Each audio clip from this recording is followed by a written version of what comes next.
What is good? We're back. We've got the second update of the FFPC Superflex tight end premium start 3 wide receivers $500 draft here. It's full point PPR, 1.5 tight end premium Superflex. You got to start 3 wide receivers. And our first 4 picks so far, that you can go check that video out. But just to recap, we got Jefferson, Drake, Achane, and Breece Hall. So that's where we're at through 4-8. And now we are pressing back through 5 through, let's say, 10 here today. Sure. Right? So, Big Co, how you doing? I'm doing good, man. Yeah, thanks for giving the recap. Justin Jefferson, Drake London, Achane, Breece Hall. Love that start. Right this second, it's easy to make fun of Breece Hall on the Jets, but that's for some reason, that's what everybody likes to do. Dude's 24 years old. I like Breece Hall in the 4th round of a startup, and now's a great time to go buy Breece Hall because everybody's freaking out about Braylon Allen. Let's get it rolling, Casey.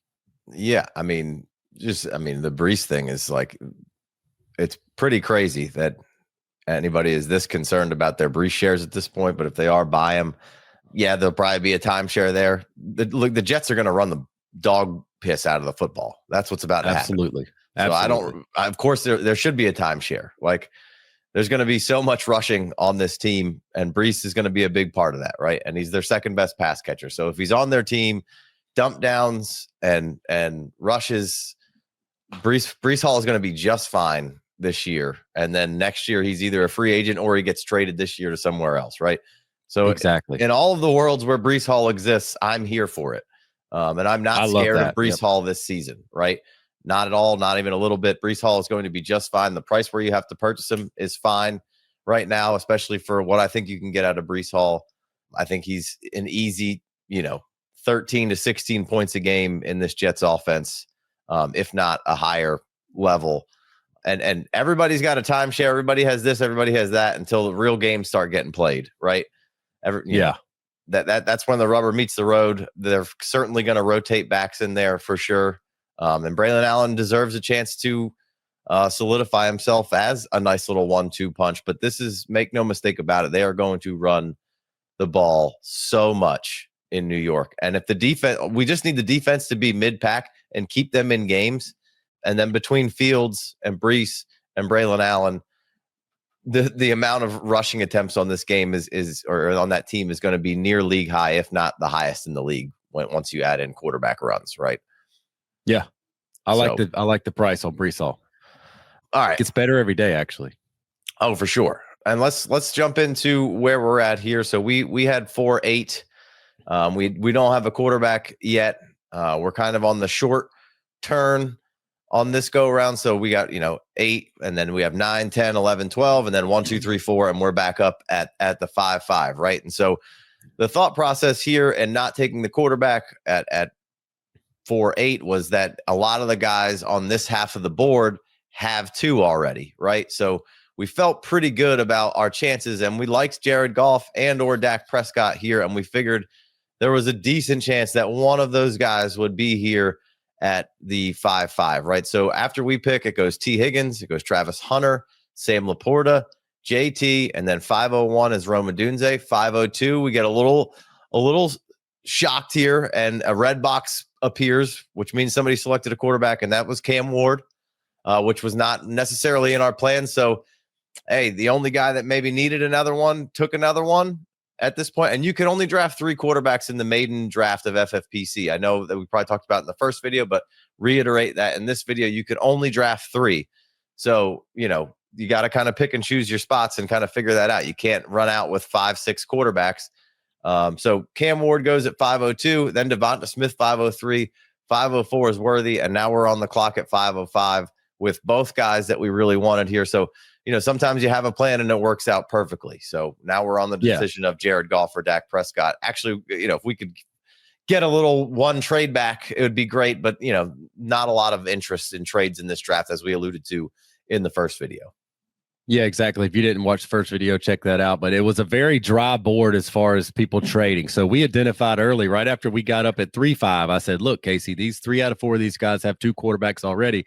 We're going to get a nice turn between 4-8 and 5-5 with lack of quarterback picks. And the point about being a dry board as far as not many trades, I was like, even if one trade gets made and somebody jumps in front of us, I knew Cam Ward's dynasty value was skyrocketing. And I was like, hey, we're going to get a chance at Dak or Goff. Here we are, 5-5. We got both of them on the board. And basically just I got a ton of Jared Goff, buying him cheap in the last couple of years, and he's been tearing it up. I don't have a whole lot of Dak. I got some Dak, but not enough Dak. Can never have enough Dak at this price at 5-5. Dallas offense is about to be throwing it all over the board. You got the Ben Johnson departure from Detroit that's looming, and I think bothers Goff minimal, but maybe a little bit of lower in tide to bring all those boats down just a little bit for Detroit. I'm very confident in Detroit, but I just felt like it was a good diversification. If I had to pick one or the other, we took Dak here at 5-5, and I was very happy with it. There's no wrong answer. Of course, week 5, if Goff is outscoring Dak, yeah, that will feel like we made the wrong pick, but that's just how it goes.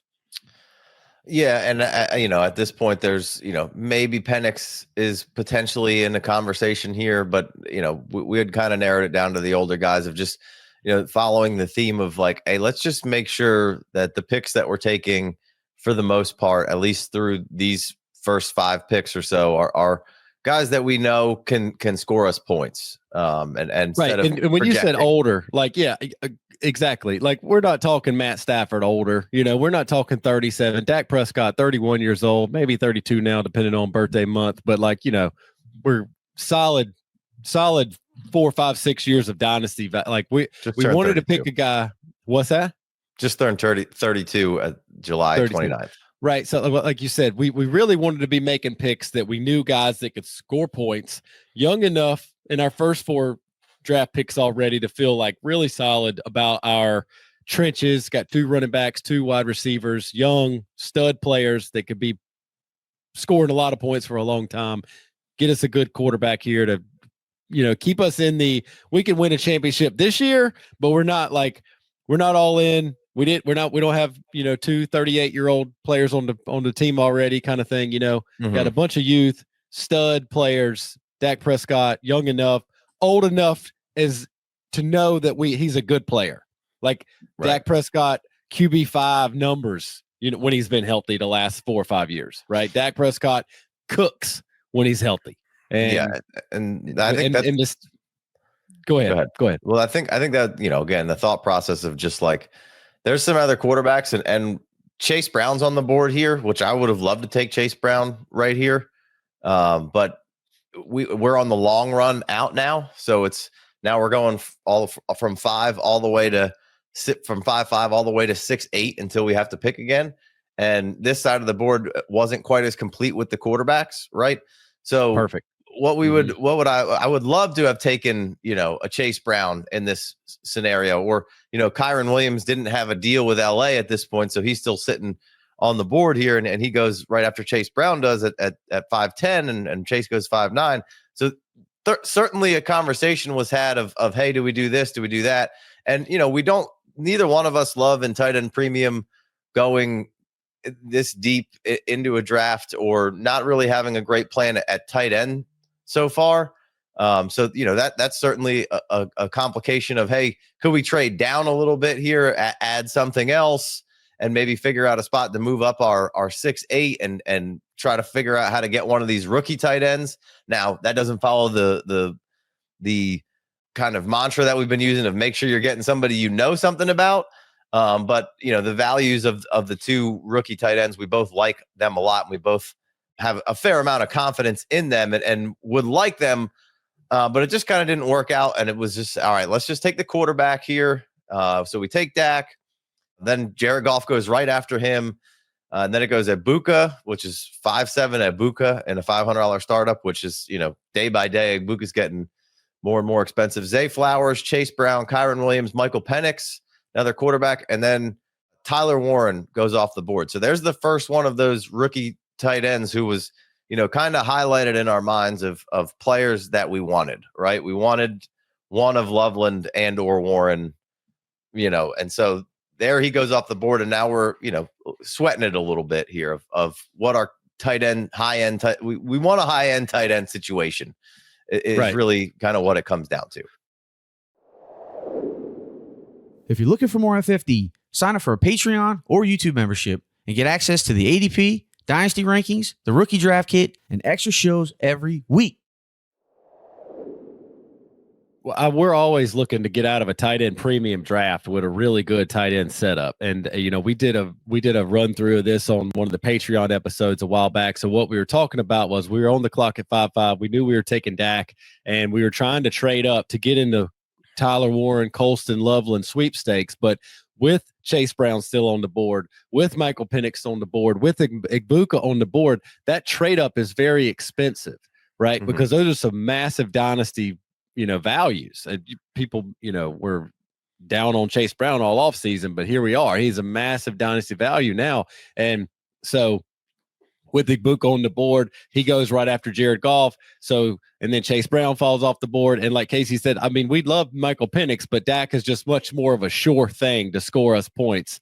And we think Michael Penix is fine, but he's played 3 games and Dak's logged seasons of being a top end quarterback. So after Michael Penix goes off the board, the trade up starts to get a little cheaper. And basically we're playing chicken with like, hey, if Tyler Warren goes off the board or Loveland goes off the board first, whichever one goes off the board, then we're trying to trade up and take the next one, because we didn't want to spend the money or the capital or the equity that it takes to get up there. What both of them, it gets a little bit cheaper when some of those bigger names fall off the board. And Tyler Warren goes off the board, and we're trying to trade up, and the guy's asking us for our 6th rounder to come up and our 7th rounder to fall way back to his 8th rounder, and us to give a 2nd round draft pick next year. So he wants to give us he wants a 2nd round rookie pick next year, and for our 7th rounder to fall all the way back into deep 8. So we don't want to do that, but I wanted to be a little bit cheaper, and we sent our 6th rounder 6'8" to move up to 6'2", and then our 7'5" moved back to 7'11", and we gave a 3 and a 4 next year, which I didn't really want to do that.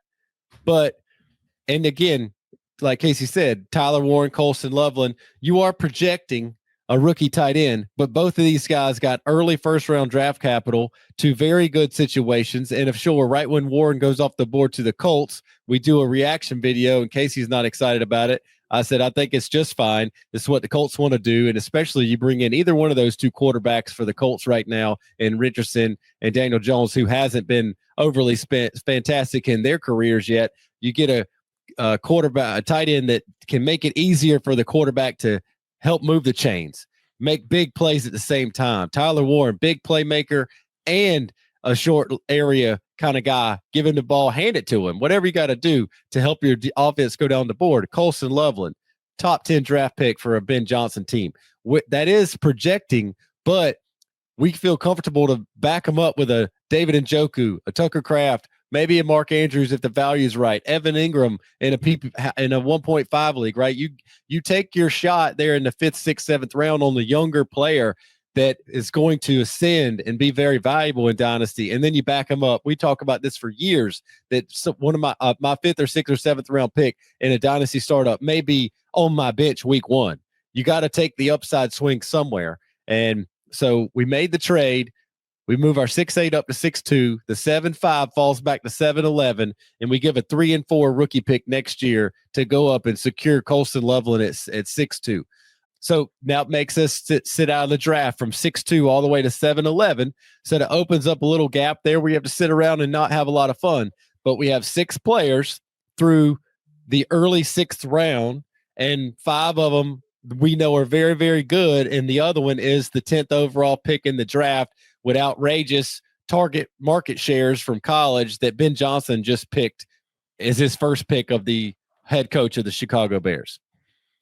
Yeah, I mean, I was fine with either tight end, whichever one we got. I was fine with, Now it does make it that, hey, probably have to invest in a second one a little earlier than maybe I wanted to, just out of safety of saying, hey, I don't know that we can put Loveland in the lineup week 1 just yet. So we need we need a fallback crutch. So, we'll kind of decide on that as we get a little further down the board. And Evan Ingram's always a guy that we have our eye on in this year's crop of tight ends, and just the value and where you can get him, and the situation is really good. So he's kind of a target for us a little later in this draft. But like Big Co said, the cost of doing business there is you have to sit out here for a little while. And now there was one more tight end on the board with George Kittle that still hadn't come off the board yet. That was like, that fits the mantra of what we were going with a lot more. And if I had to decide of who's going to be in that, that gives us a guy, but at 32 years old, maybe that was a little too old, but that would have certainly made us a better week 1 lineup. 100%. And a better team to win it all this year. 100%. We literally made the trade, and then Casey goes, "Do we take George Kittle?" And I'm like, "Well, yeah." But this guy everything I just said about Colston Loveland, he's 10 years younger, right? Mm-hmm. Like, of course, George Kittle makes us a better week 1 team, probably makes us a better week 1 through 17 team, maybe makes us a better team week 1 through next 2 years. Who knows? Yeah. That's fine. I mean, yes, but just basically following the, Sam Laporta footsteps, like George Kittle is an absolute monster, and we know it, and everybody knows at this point, it's been shared and shared and shared. He's like been top 5 or better tight end 6 out of the last 7 years or something. It's like the most consistent tight end in the league, and there's no debating that. It's just he's 32, right, or something like that. So that's all that was. We could have sat where we were and got Kittle, right? He goes 1 pick after where we would have actually picked. So don't know that for sure at the time. Exactly. Yes, that's how it worked out for sure. So after we take Loveland and we've got ourselves a high end potential tight end, it goes Tyler Warren was the 12 in 5. And then the first pick on that wraparound was Kenny Walker. We trade into 6-2, take Loveland. Then it goes Caleb Johnson, Justin Fields, RJ Harvey, Bryce Young, Christian McCaffrey. And then at what would have been our pick, Jameson Williams goes, and then George Kittle goes the pick after that, right?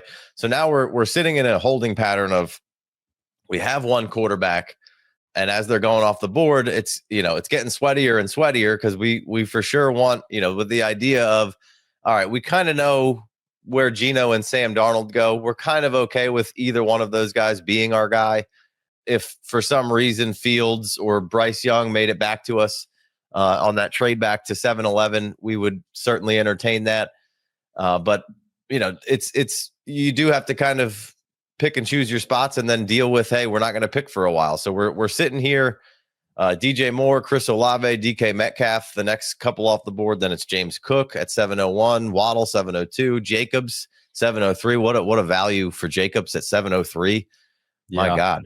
George Pickens, Derrick Henry, Judkins at 7.6, Addison at 7.7, and then Dart comes off the board, which is, we're pretty excited about that at this point because you can only draft 3 quarterbacks, and somebody just spent their 3rd quarterback spot on Dart, so now somebody's out of the quarterback sweepstakes, right? In the 7th round, yeah, they have 3 through 7, right? So then it's T.J. Hockenson, Luther Burden. And now we've crept up to our spot again. So now we have to decide what we want to do. Do we want to pick a quarterback here at 7-11, or how, do we want to sweat out the next 10 picks or so? Or, we're going to go, we don't pick again until 8-8. So the board right now is giving us Tua if we want it. Right. And then as far as picks that are still available, Ricky Pearsall is high on our list. Cortland Sutton, high on the list right there. And then obviously we talked about Geno and Sam Darnold not being the sexiest picks. And we've discussed at this point, how soon is too soon for another tight end to kind of either be a flex starter for us, or be our starting tight end for the first couple of weeks and then transition into a flex starter for us. So, Mark Andrews, Tucker Kraft, Evan Engram, all kind of maybe floated around here.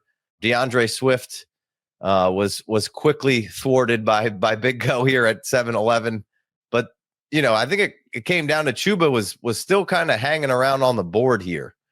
And Matthew Golden being a younger guy, Ricky Pearsall, Sutton, those are all kind of in the mix. I didn't really feel like anybody else was super strong at this point for us.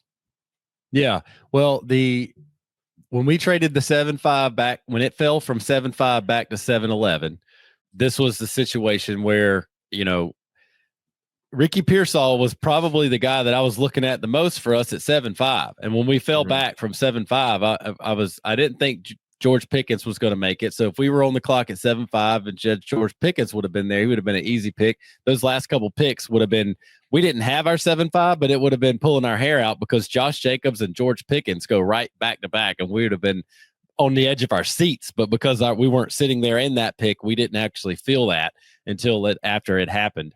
And I was looking at it and like, wow, that would have been amazing. So we get on the clock at 7:11, like Casey says, and we're looking, and Chuba's sitting there. And to me, I thought Ricky Pearsall was probably a great pick for us at 7.5 to give us our third receiver. And he's sitting there on the board for us at 7:11, which I didn't think was going to happen. I definitely didn't see Jackson Dart going at 7.8, et cetera. And, Jordan Addison with his suspension and Luther Burden, I hope he's fantastic, but I can't believe those guys went ahead of Ricky Pearsall at this point. But Casey and I got to talking. There was a heavy conversation about we need to take Geno Smith and get this over with and get our second quarterback. But I said, let's roll the dice.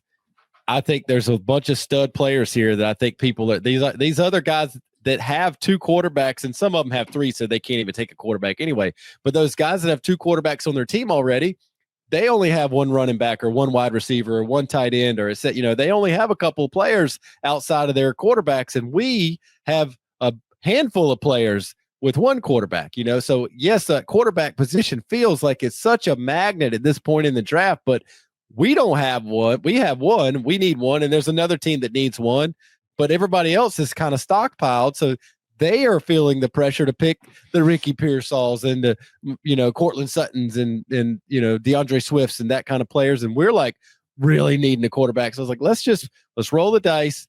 We'll make it work out. If it doesn't work out, we'll figure it out. So we really got down to Chuba versus Pearsall. And the thing that we kept coming back to was Dave Canales running back.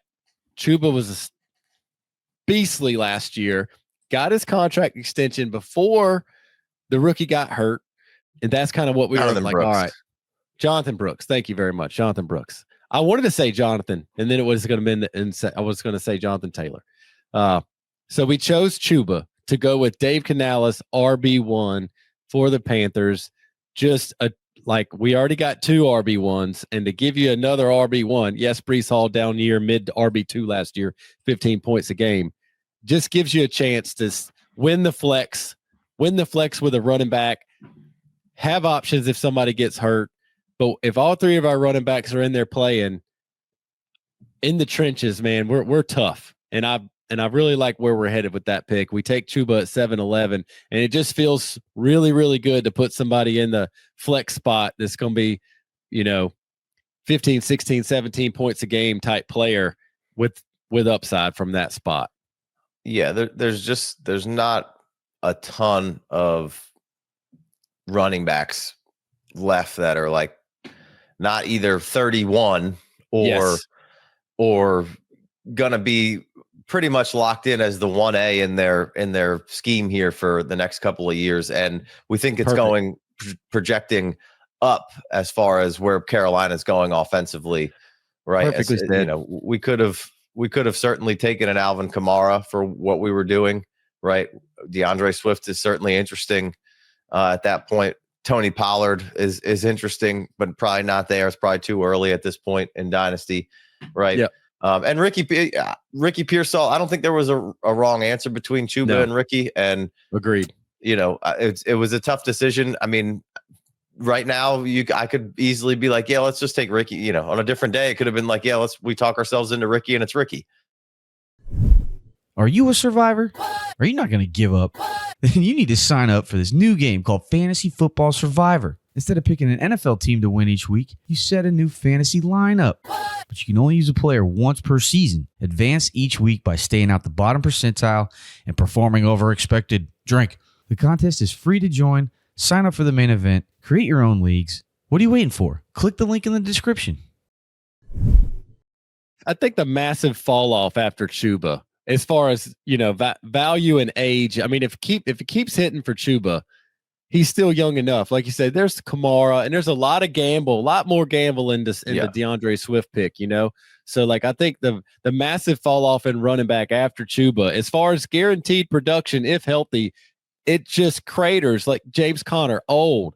Joe Mixon, hurt and old. Dave Montgomery, awesome, older. Like then you just now you get into your Trey Bensons and Charbonnets and Tajay Spears and Jaden Blues. It's just a massive fall off in projection from fantasy points scored, basically, from what Chuba was going to be putting up if he's healthy, playing for Dave Canales. And like you said, the everyday growing swell of what the Panthers offense could look like, Yeah.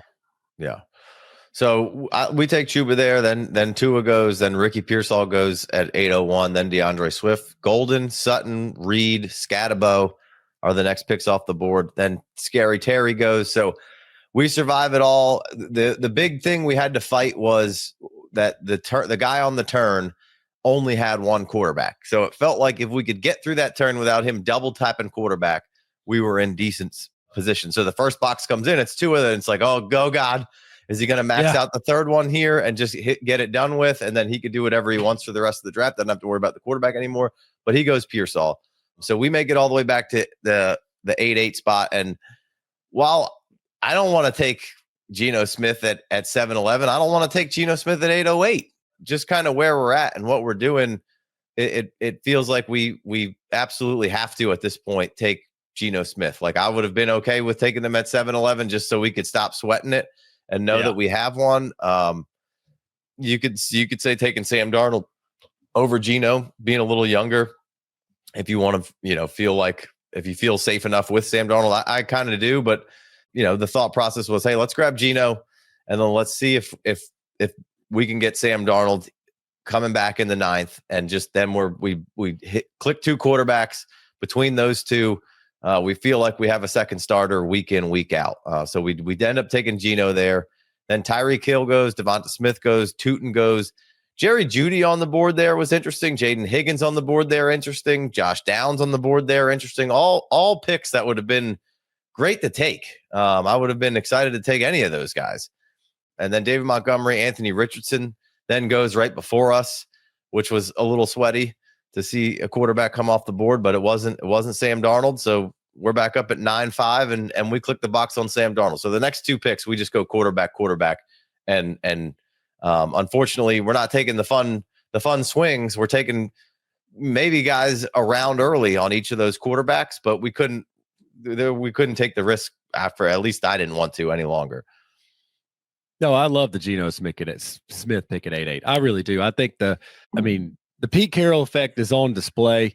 And then with Chip Kelly coming in, and I heard somebody say, between Chip Kelly and Pete Carroll and another addition that they mentioned, I think and when Geno Smith maybe, but and then they left out the Genty part, right? So Geno Smith is such, you can't even describe the massive improvement at quarterback play that the Raiders just got over what they had the last 2 seasons.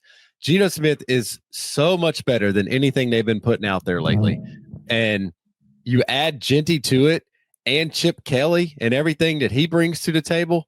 And now you got, it's just, I love the 8-8 Geno Smith Superflex quarterback value here. I think our quarterback 2 being Geno Smith is, yes, we don't have the Justin Herbert or the Drake May at QB2 because we stacked up other positions.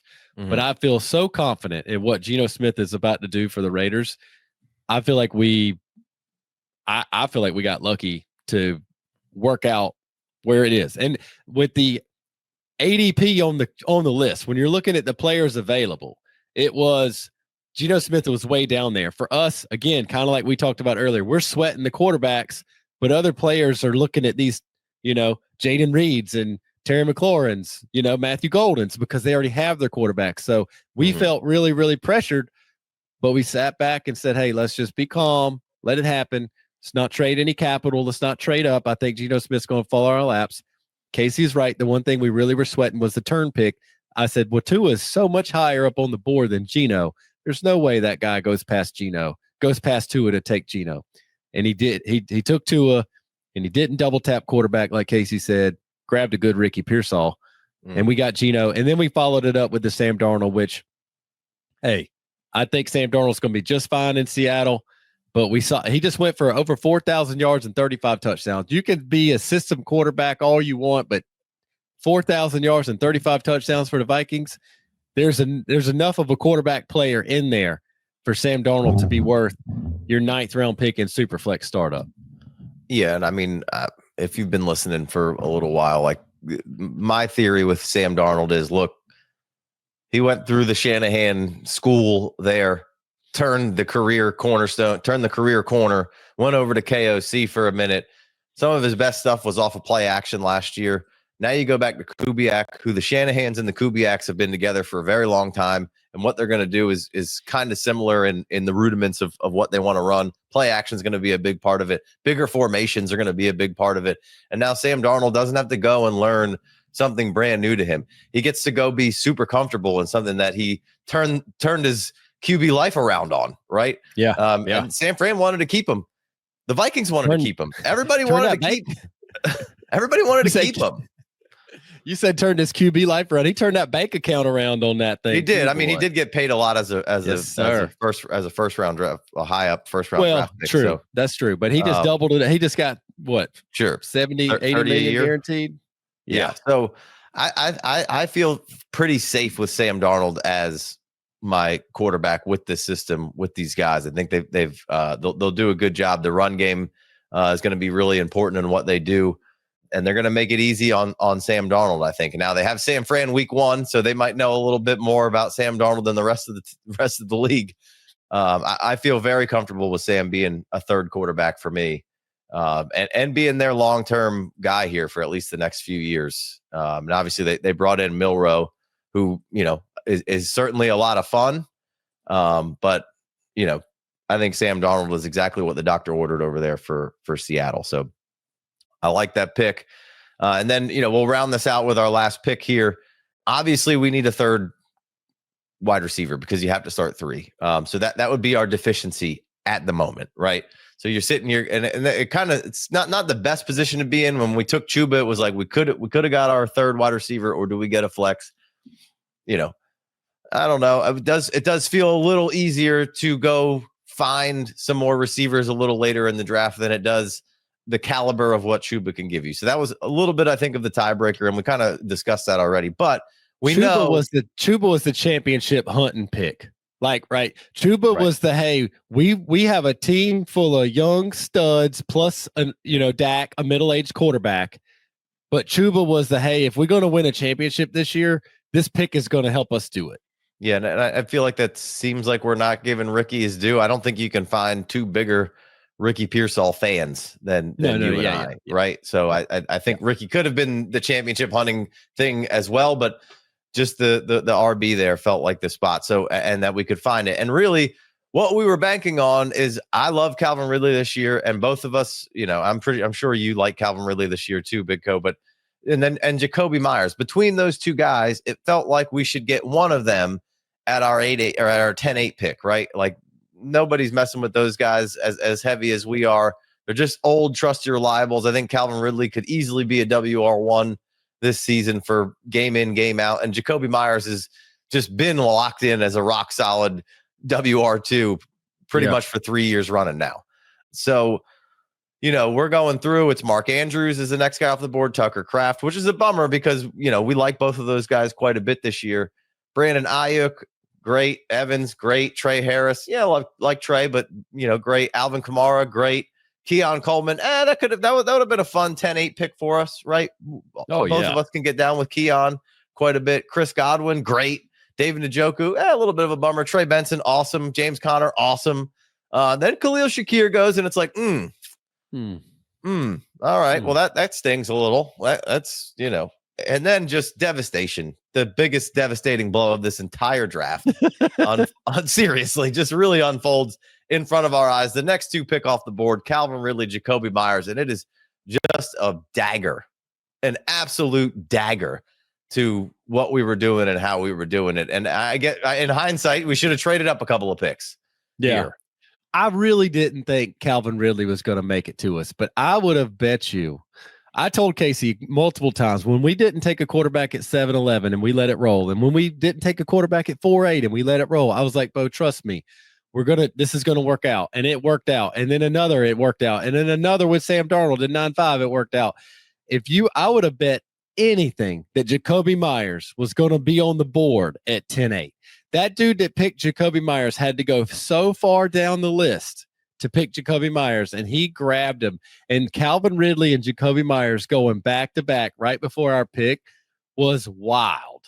It was a dagger, like Casey said.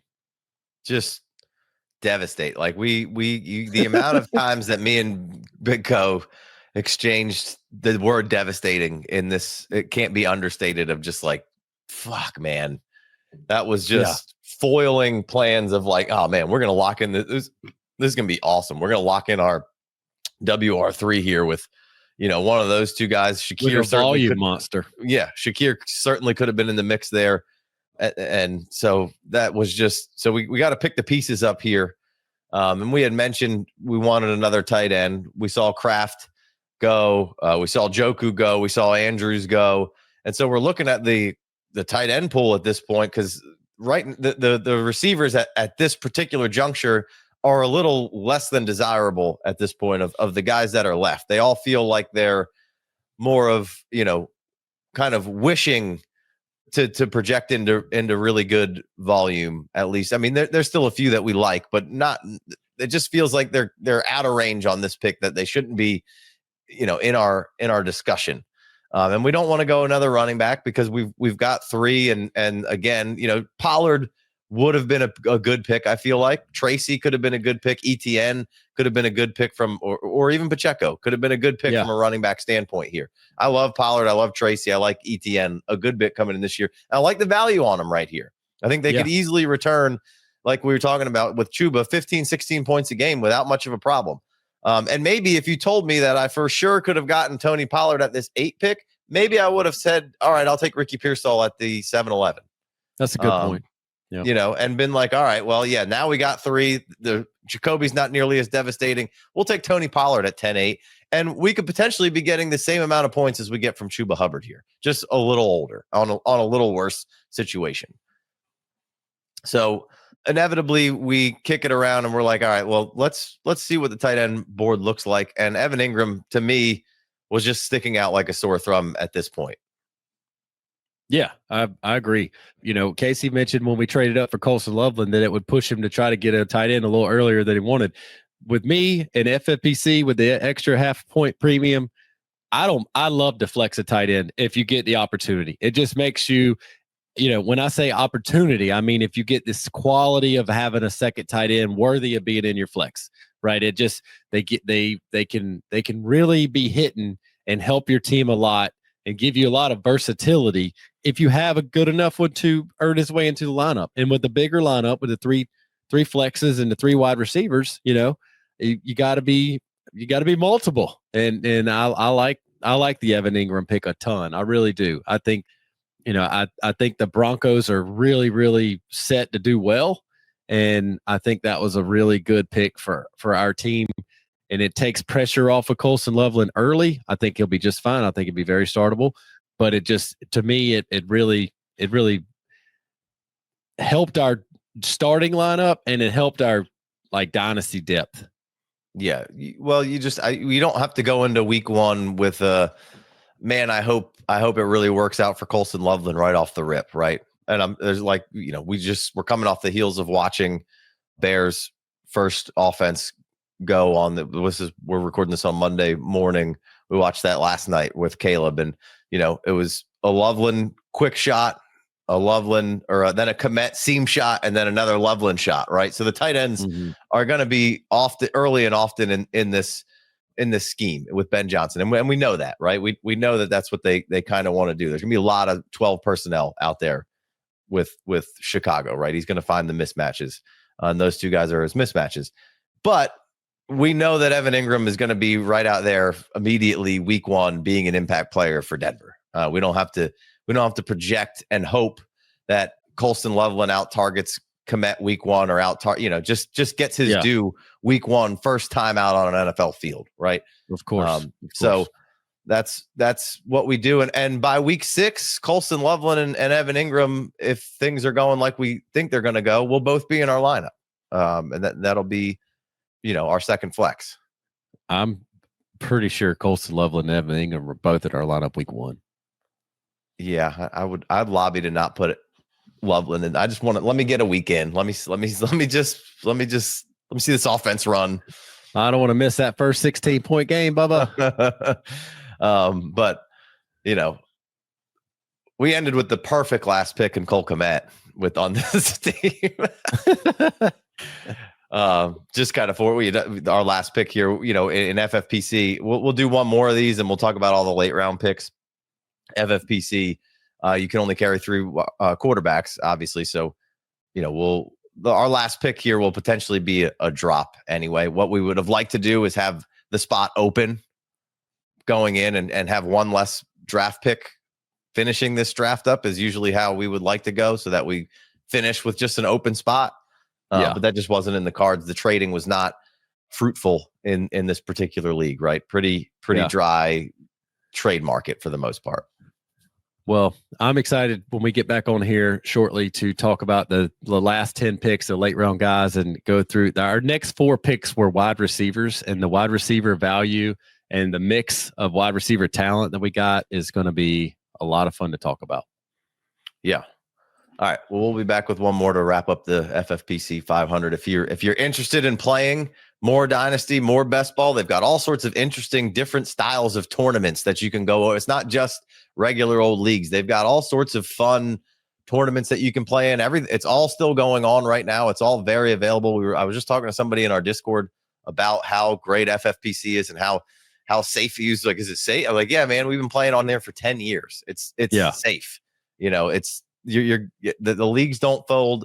You're gonna get paid out. They're not going anywhere. That's why we're a sponsor. They're a sponsor of ours because we believe in the brand, and we believe in, hey, when you run out of guys to play with and you don't want to play with Twitter jamokes, you can come over here and you can play with real guys for real money and not have to worry about, hey, do I need to win this in the first 2 years before this folds up?